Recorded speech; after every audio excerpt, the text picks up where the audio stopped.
Hello and welcome to the Awakening Collective podcast. I am Hayley, and today, so excited because we are talking about how to use tarot and oracle cards to connect to your spirit guides and receive some nice, clear messages for what you are going through. And I am obsessed with tarot and oracle cards.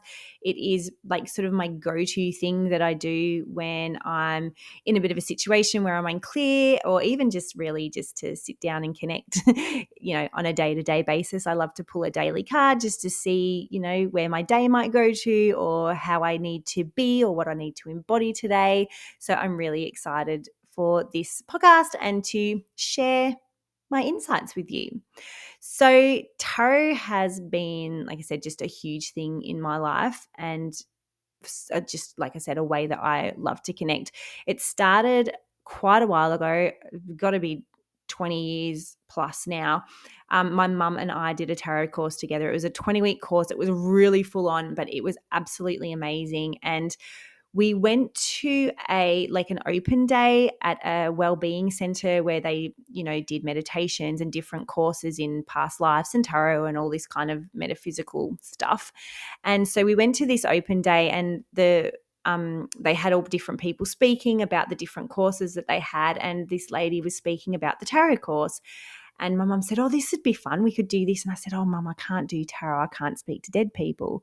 And now this lady it was a huge hall. This woman was all the way down the other end. And she turned around and she said, "Now, despite what people think, you don't have to speak to dead people to use tarot." And Mum and I just looked at each other and went, "Well, that's sealed that then, hasn't it? That's what we're doing." And we did. And it was amazing. And I absolutely loved it. I love the hero's journey. A lot of people think of tarot as this gypsy type cursey thing, but the story of the major arcana, the story of the Fool, is such a beautiful one, and it really reflects the way that we walk through life and the lessons and the choices and the way that they affect us. The things that we can draw on to help us on our journey are all woven through this story in the major arcana that the Fool goes through. And it's just so beautiful. It's a beautiful way for us to connect, to reflect. It's not just about predicting future. The tarot is about tools. It's about a way forward. It gives you insight into how you can be, choices you can make, the energy that you can bring in. It really is a beautiful, beautiful way to connect.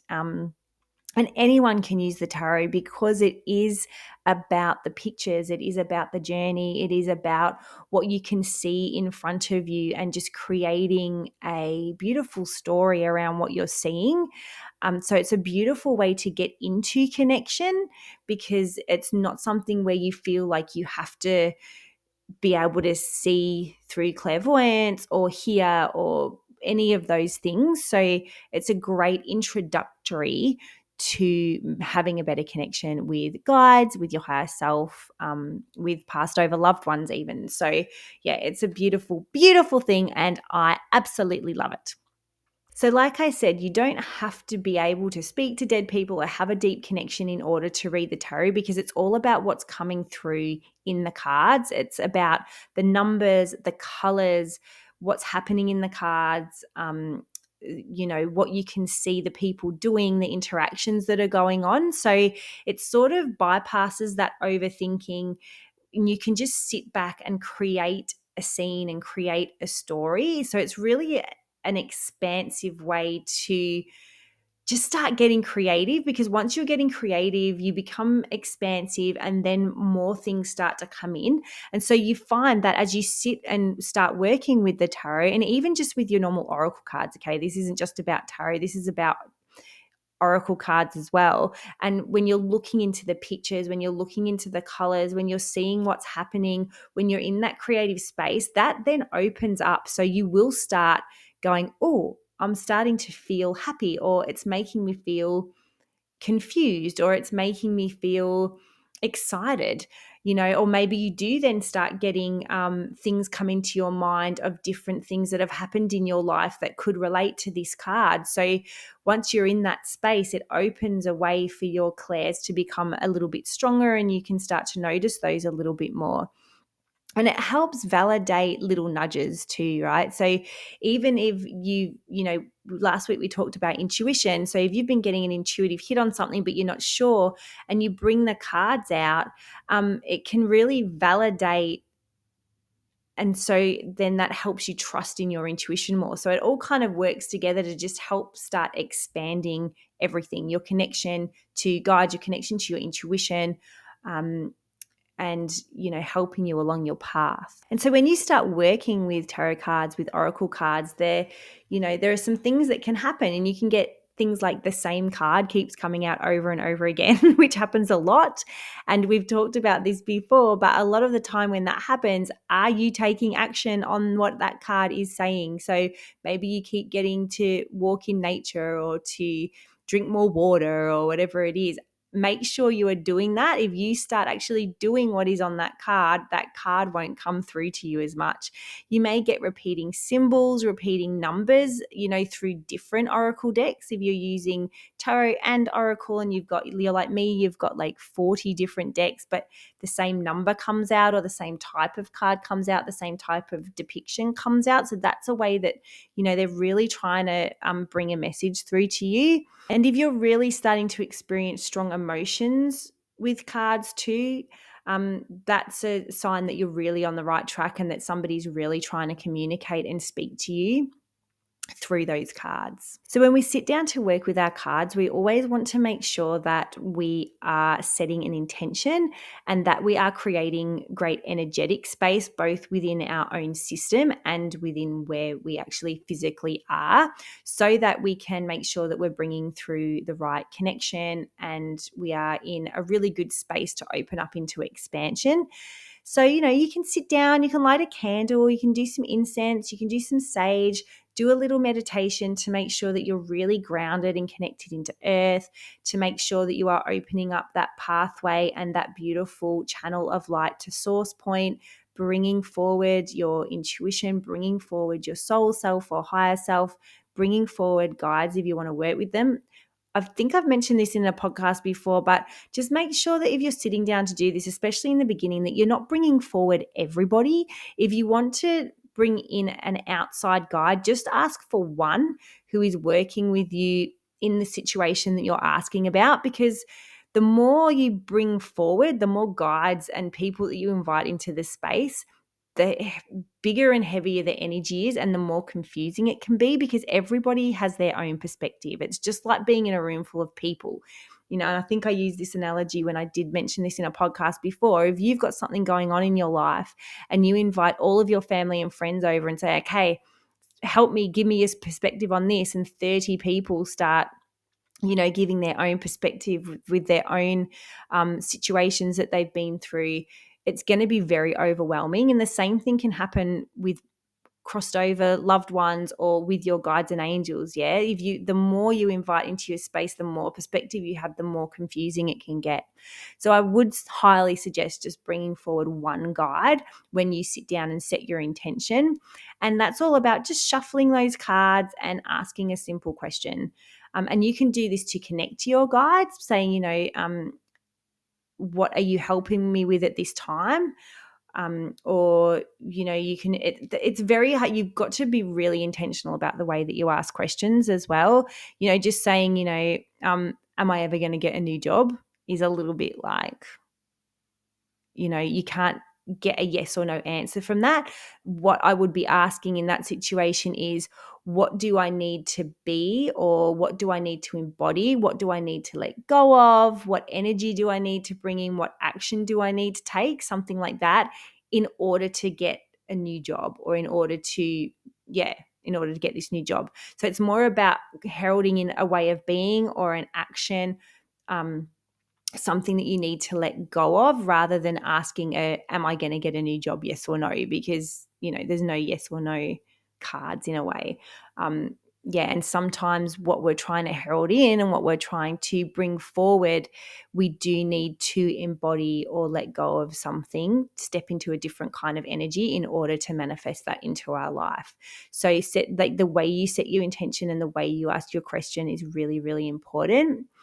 And people always say, "Oh, trust your first thought that comes into your head." And I Mm, you need to be careful with that, because sometimes the first thought that comes into your head can be ego. So I like to let whatever comes first into my mind and take note of that. But then I take a deep breath and drop down into my heart and like really focus on my energy and how my energy is feeling.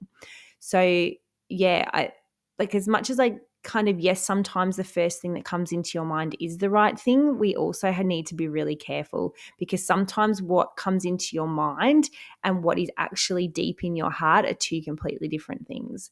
So yes, listen to the first thing that comes in, maybe jot it down, but then drop down a little bit deeper and ask further questions for clarity around everything.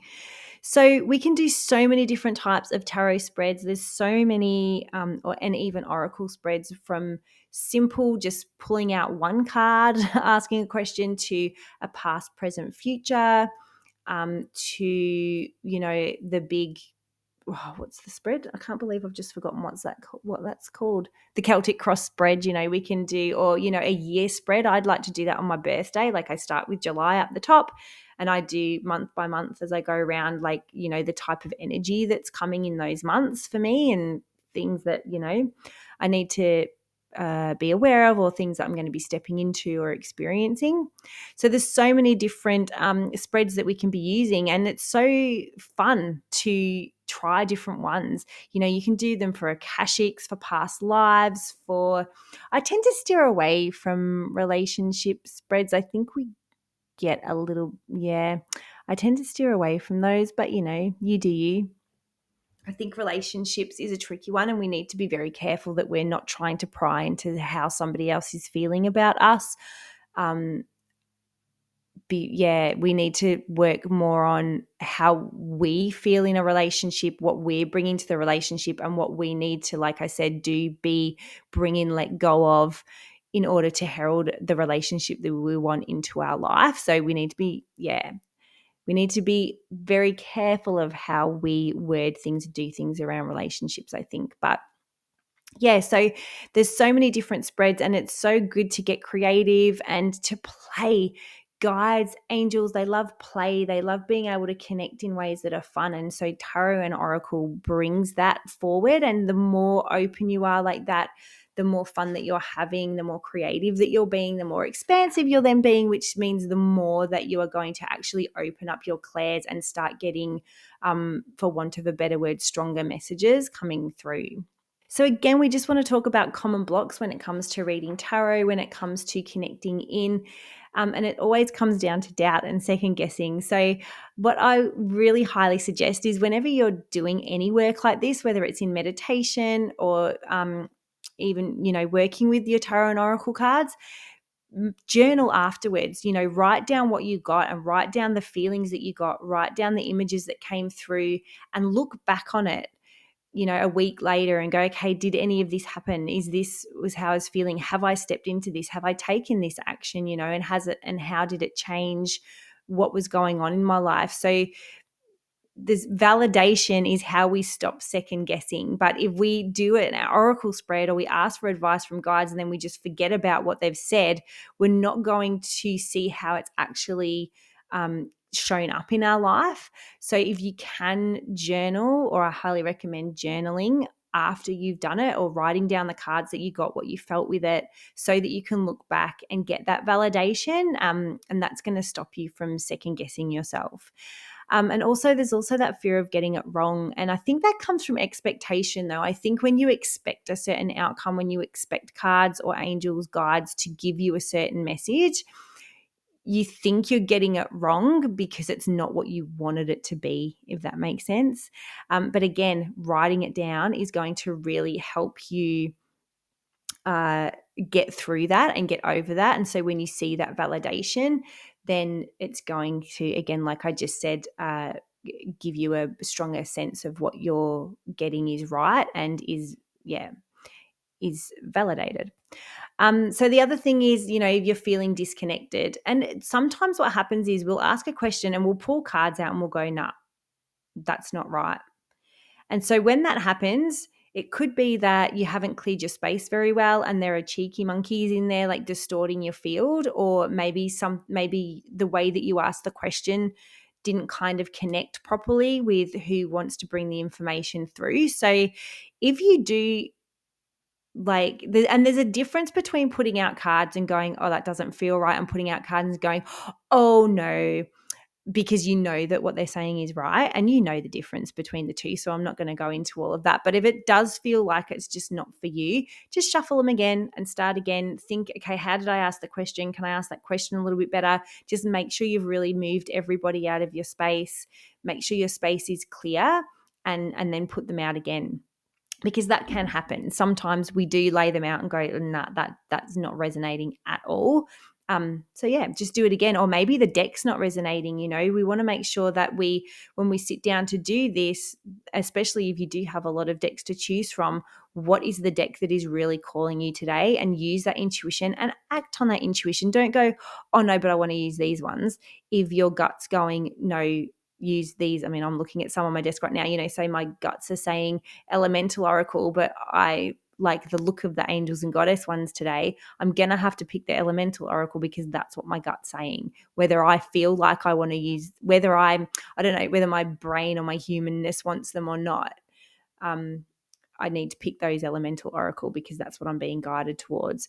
And so there's that too. So if you keep laying out cards and you're like, nah, am I using the right deck? And sit, like if you've got a few different decks, put them out in front of you and really use your intuition to guide you into which deck you need to be using today. So have fun using your tarot and oracle cards. They are such a great tool. They are such an amazing way to bring through information. And it's just all about creativity. It's about looking into those pictures. It's about creating a story. So you don't have to feel like don't feel like you have to know how to talk to dead people or be able to see your guides here, there, and everywhere, because it's a way of starting to expand. It's a way of starting to open up your energy into creativity and to bring through messages in a different way. And I do have an intuitive tarot workbook, and I'll put the link to that below. It comes with 3 bonus meditations to help you connect to your guides, connect to the cards, and also to teach you how to clear your energy and clear your space before you start using the cards. So I'll pop that in the link below because it really is an amazing tool for not only connecting, but like I said, that journey of self-discovery and really being able to ask, is there anything that I need to let go of? Is there anything that I need to, what energy do I need to step into? Is there an action that I need to take so that I can move forward in whatever this situation is? And I highly suggest, like I said before, that when you are setting intention and when you are asking a question, these are the sort of things that you ask around, because it's all about, if something's not going right in your life or you've got confusion in your life, these are the 3 things that you sort of need to be thinking about in order for things to change. What do I need to do, be, step into, let go of, in order for this to work out in my favor for the highest and good of everybody. So have an amazing week, you guys. It's been so great talking to you about this. If you have any questions, please let me know. I love talking about this, so please drop it in the comments or reach out on Insta in the DMs or email me, and I'd love to chat to you about it further. And grab that intuitive tarot workbook. Because that will really, really help you on your way. There's some great exercises in there, and you can use them for both tarot and oracle. So don't let the word tarot put you off if you're more of an oracle person, because all the activities and all the the meditations in there will work for both. So have a great week, you guys, and I'll talk to you again soon. Bye.